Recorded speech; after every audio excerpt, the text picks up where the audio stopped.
The year was 2000. Indian cricket was going through its darkest phase. Match-fixing scandals, bans on senior players, a new captain, a young, inexperienced team, and one question echoed across the country. Can Team India rise again? At the same time, an ICC tournament had reached its knockout stage. One do-or-die match, and standing in front of India was the most ruthless, most dominant, most feared team in world cricket, Australia. And on that day, against that mighty Australia, an 18-year-old boy walked out to bat. What he did next was etched into history, not just with the bat, but with his fielding. With his fearless attitude, he turned the match in India's favor almost single-handedly. That day, an entire nation saw the glimpse of a future legend. His name, Yuvraj Singh, and this is the story of his first roar. So let's begin.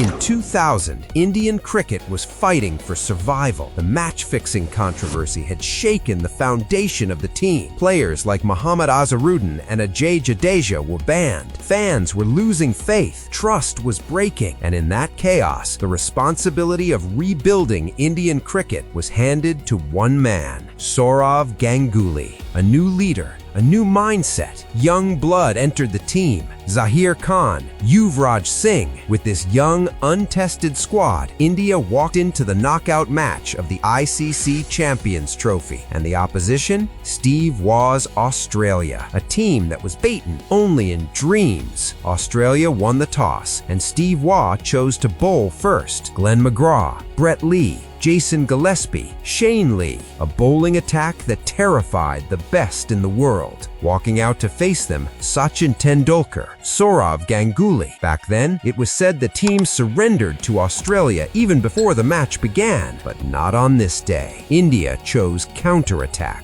In just the second over, Brett Lee bowled short and Ganguly cut him fiercely through point. A statement shot, a clear message. This Indian team will not play scared. But the real challenge was Glenn McGrath. The pitch had movement, swing in the air. The ball was moving like a snake. And in those dangerous conditions, the responsibility to take on McGrath fell on one man, Sachin Tendulkar. Sachin used his feet, opened the face of the bat. The ball took the outside edge and flew over third man for a six. The stadium erupted, and in McGrath's very next over, Sachin stepped out again, straight down the ground, over long off. Another massive six. Listen to that moment again. With Ravi Shastri's commentary, it still sends shivers down the spine.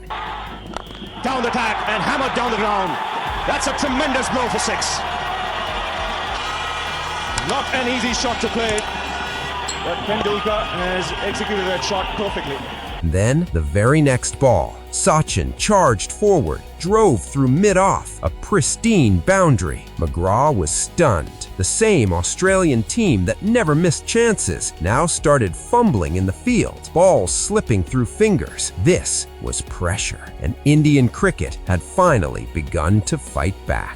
McGrath was completely rattled now, so shaken that on the final ball of the over, he started abusing Sachin. Sachin looked straight at him and calmly said, "I'll see you in the next over." And the next over arrived. McGrath ran in, released the ball. Sachin pulled with absolute authority. The ball flew, cleared the stadium, and disappeared outside the ground. The very next over, Sachin leaned forward again, a majestic cover drive. The ball raced away for four. The arrogance of Glenn McGrath was completely shattered, but cricket is cruel. In the following over, Sachin edged Brett Lee and was caught at slip. He walked back after scoring 38 runs off 37 balls. Soon after, Sourav Ganguly was dismissed for 24, caught off Jason Gillespie. Then, Rahul Dravid departed for just 9. Once again, it felt like India might surrender. And then, international cricket welcomed an 18-year-old boy,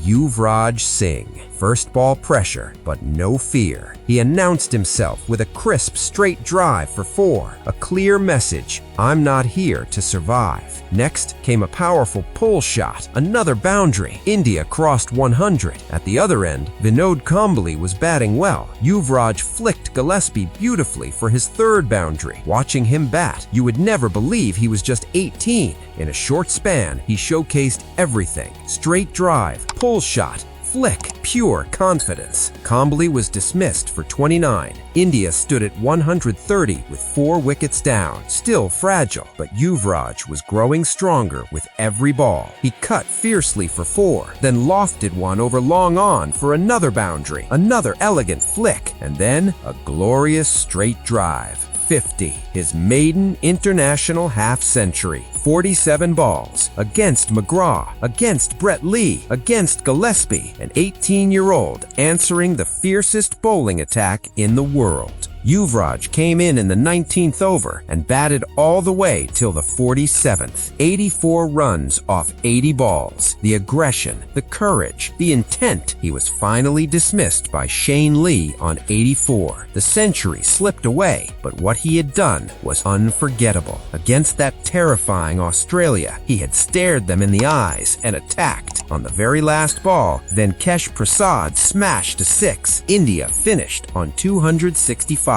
Australia needed 266 to win. Against that powerful batting lineup, it didn't look like a huge target. As expected, Australia started aggressively. Adam Gilchrist went after the bowling. The score raced to 43 without loss. Then came the breakthrough. Ajit Agarkar dismissed Mark Waugh. Soon after, a young Zahir Khan removed the dangerous Gilchrist, but Ricky Ponting and Ian Harvey counterattacked. It felt like they would take Australia home. And then, magic happened in the field. Michael Bevan, the world's most dangerous finisher, tried to steal a quick single. Yuvraj charged in, picked up the ball with cheetah-like speed, and fired a bullet throw. Direct hit, run out. In one moment, the match tilted completely towards India. Yuvraj Singh had not just batted, he had fielded like a warrior. And on that day, Indian cricket didn't just win a match, it found a new hero. Australia's last remaining hope now rested on one man, their captain, Steve Waugh. If anyone could rescue them, it was him. But destiny had already chosen a different ending. A young Zahir Khan ran in. Clean action, perfect length, and then the ball crashed into the stumps. Steve Waugh bowled.